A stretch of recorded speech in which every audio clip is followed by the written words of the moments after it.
was buzzing with chatter, wine glasses clinking, and the smell of roasted turkey filling the air. Everyone was smiling until my mother's voice cut through the noise like a knife. "She doesn't deserve to sit at this table," Margaret Hayes declared, her fork pausing midair. Her eyes locked on me and the entire room went still.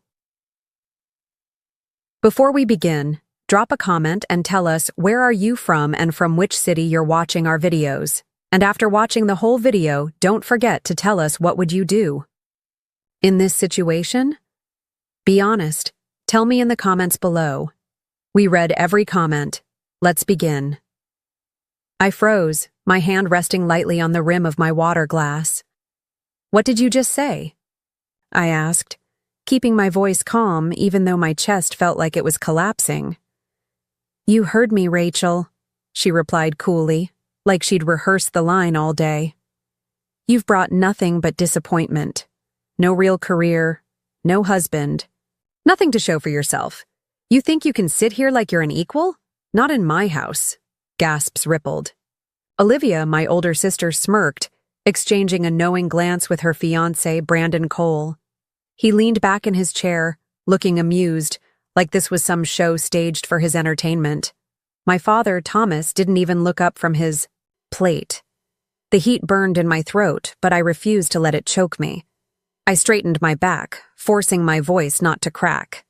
"If I don't deserve to sit here," I said slowly, "then I won't." Grandpa Edward shifted in his seat at the far end of the table.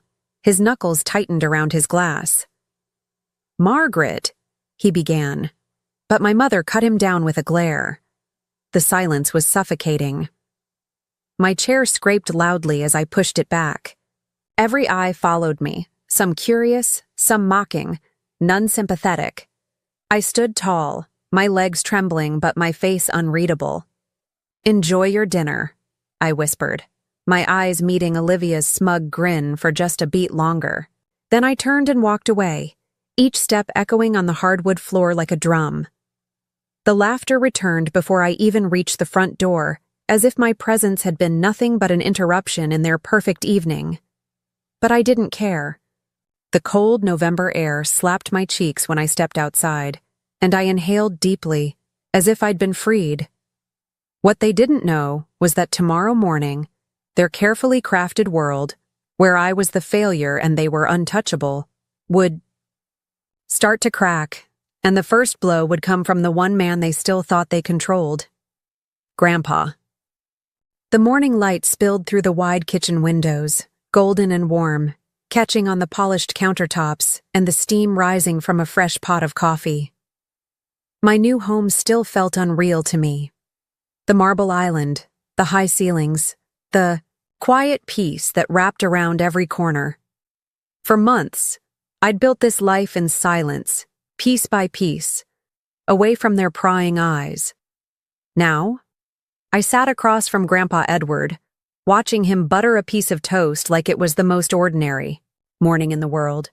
He looked comfortable, even happy, his shoulders finally relaxed. "This place suits you, Rachel," he said with a small smile. "It's about time you found a home where you can breathe." "Thank you, Grandpa," I whispered, swallowing the lump in my throat. His presence here meant everything. He hadn't spoken up last night, not really. But the fact that he'd chosen to come to my house first thing in the morning said more than words ever could. A knock at the door shattered the calm. Not one knock. A pounding. Hard. Aggressive. Stiffened, coffee cup pausing midway to my lips.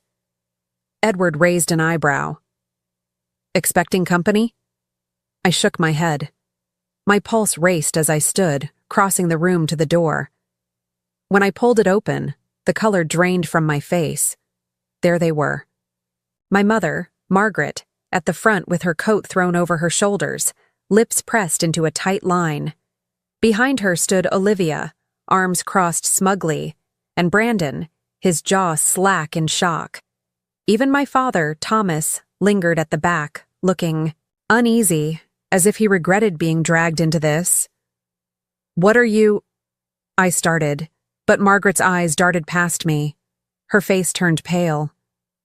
at the sight of Edward sitting comfortably at my kitchen island, sipping coffee like he owned the place. Her hand shot up to her mouth. Olivia's smirk faltered. Brandon muttered something under his breath. "Dad?" Margaret croaked, stepping forward. What are you doing here?" Grandpa Edward turned his head slowly, his sharp blue eyes locking on her with an intensity that silenced the hallway. He dabbed the corner of his mouth with a napkin, then spoke evenly, his voice cutting through the tension. "I'm having breakfast," he said. "At Rachel's house." Silence. For a moment, nobody moved. Then Olivia's jaw clenched. "Her house? Since when does she have a place like this?" My blood boiled, but I didn't answer. I didn't have to, because Grandpa wasn't finished. "You all sat there last night," he said, his voice low but deadly, "and let your mother tear her down. You laughed, you mocked her. And yet here she is, with a home she earned on her own. A home filled with dignity. Can any of you say the same without leaning on my money?" Margaret's face flushed crimson. "Dad, that's not fair." "Not fair?" His hand slammed the table, rattling the dishes. "What's not fair is the way you've treated her. What's not fair is the way you've raised Olivia up on a pedestal while spitting on Rachel's name. Last night, you told her she didn't deserve to sit at the table. Well, I'll tell you this." He stood, his tall frame towering over them even from across the kitchen. "From this moment forward, her table is the only one that matters. If you want my respect, you'll find it here, not in that house you—" "Poison with your arrogance." The silence was deafening. Margaret's lips trembled. Olivia's eyes darted between us, her face twisted with disbelief. Brandon muttered, "Unbelievable." But no one dared challenge Edward. I finally spoke, my voice steady though my hands shook. "You made it clear last night that I wasn't welcome. Fine, I walked away. But don't come here now, acting surprised that I've built something on my own. You can't break me anymore. You don't get that power." The words hung heavy in the air, thick with years of unspoken pain. Thomas finally cleared his throat. "Rachel." His voice cracked. "We didn't know." "Exactly," I snapped. "You never cared to know. None of you asked where I went, how I lived, what I worked for. You wrote me off because it was easier. Well, take a good look. This is who I am. And this house? It's only the beginning." Grandpa Edward's hand settled gently on my shoulder, steadying me. "She's right," he said firmly. "And you'd better remember this moment, because the balance has shifted. Rachel's not the outcast anymore. She's the one who's risen." Margaret's breath came in shallow bursts, her eyes darting around the pristine kitchen, the expensive fixtures, the calm strength radiating from me. For the first time in my life, I saw something new in her face. Not scorn, not superiority. Fear. "Come on," Olivia hissed, tugging at her mother's arm. "We don't need to stand here and be humiliated." But Margaret didn't move. She stared at Edward, her father, as if she'd just lost a battle she hadn't even realized she was fighting. Finally, she turned on her heel, her silence louder than any insult. Olivia and Brandon followed, muttering angrily, while Thomas lingered at the door. "Rachel?" he said softly, eyes filled with something like regret. I'm sorry. I didn't answer. I just closed the door. When the latch clicked, I exhaled, my whole body trembling. Grandpa squeezed my shoulder once more and whispered, "You've won, Rachel. Don't let them take this from you." For the first time in years, I believed him. By the afternoon, word had spread through the family faster than wildfire. I hadn't posted a picture of my home, hadn't flaunted anything online, but somehow, relatives I hadn't spoken to in years suddenly started texting. "Rachel," I heard, "you bought a place? Wow, when were you planning on telling us? You must have gotten some help, right?" Every message dripped with curiosity and disbelief, as if they couldn't imagine I had earned this myself. I ignored them all. The memory of my mother's face that morning was enough fuel to keep me grounded, but not everyone was content to whisper. That evening, Olivia showed up. Alone this time. I heard the tires screech in the driveway before the bell rang. I didn't rush. I let her press it twice more before I opened the door. She stood there in her tailored coat, arms crossed, eyes sharp with fury. "Nice place," she spat, her gaze sweeping the foyer. "Who'd you trick to get this?" I bit back a laugh. "Not everyone needs to sleep their way into comfort, Olivia. Some of us work for it." Her eyes narrowed. "You think you're clever now, huh? One fancy house and you suddenly believe you're better than us? You'll always be the pathetic little sister. Don't forget that." The venom in her words was nothing new, but this time I didn't shrink.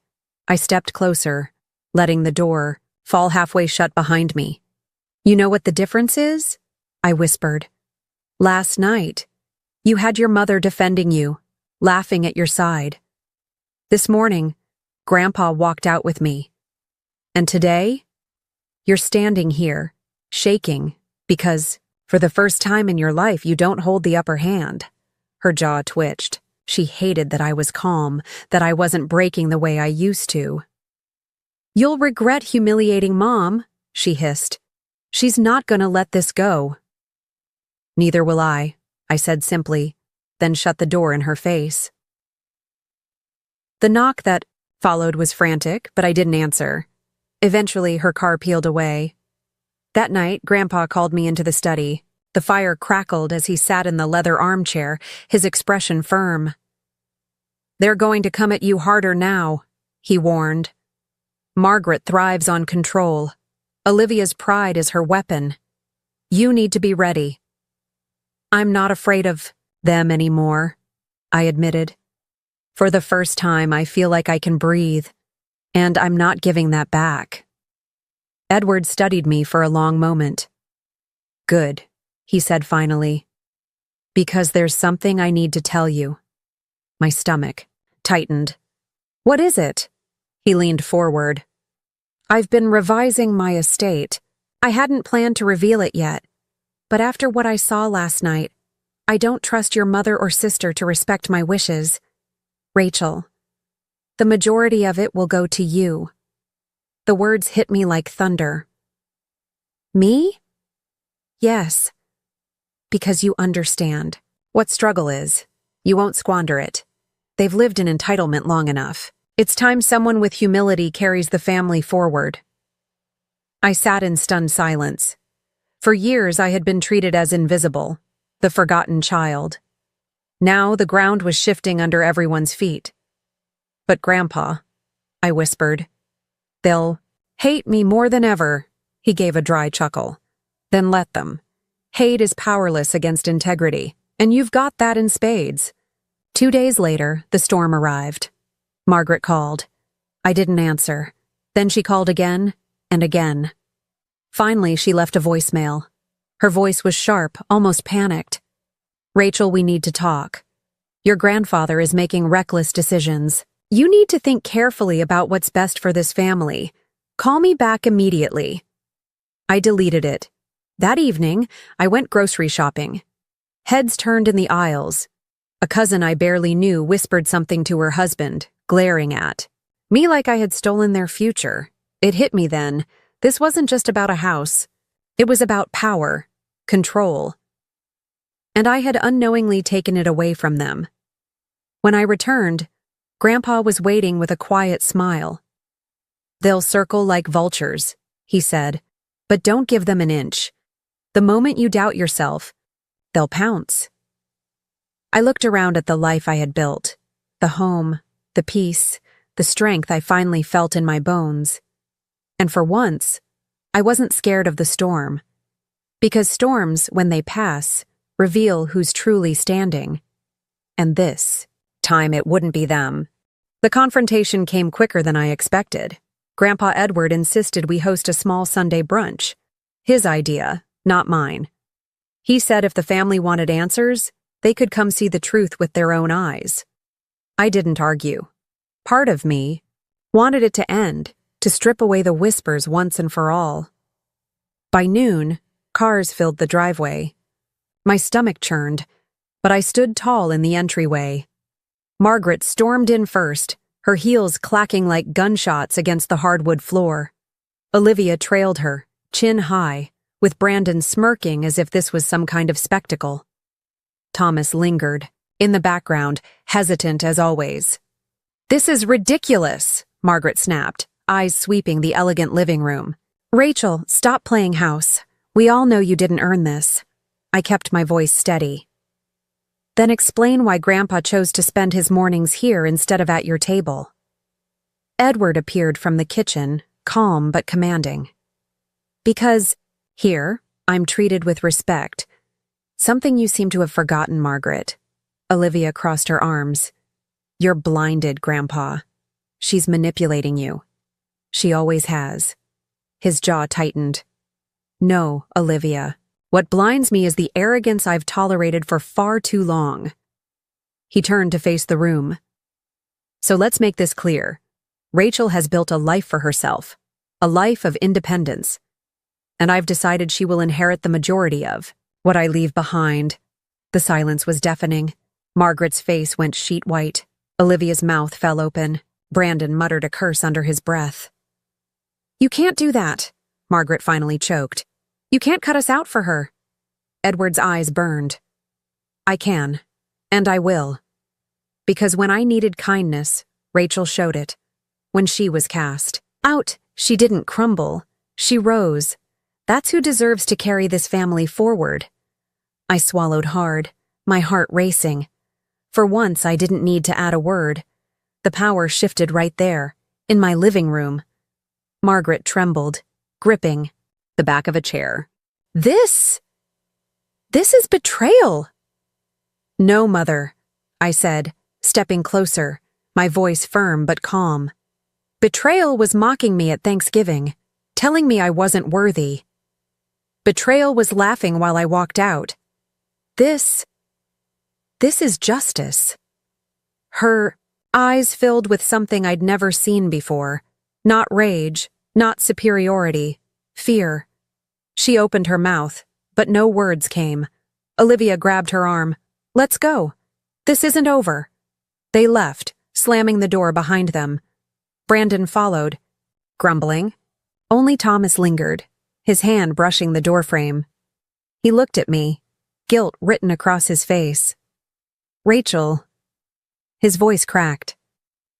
"I should have defended you that night. I'm sorry." I studied him for a long moment. For years, he'd been silent, and maybe now he regretted it. But regret wasn't enough. Not yet. "Then prove it," I said simply.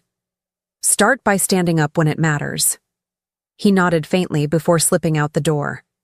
When the house was quiet again, I sank into a chair, shaking. Edward placed a steady hand on my shoulder. "You didn't just win today," he murmured. "You reclaimed yourself. That's something they can never take away." For the first time in years, I felt light, free, powerful. I had walked away from their table, but I'd built my own.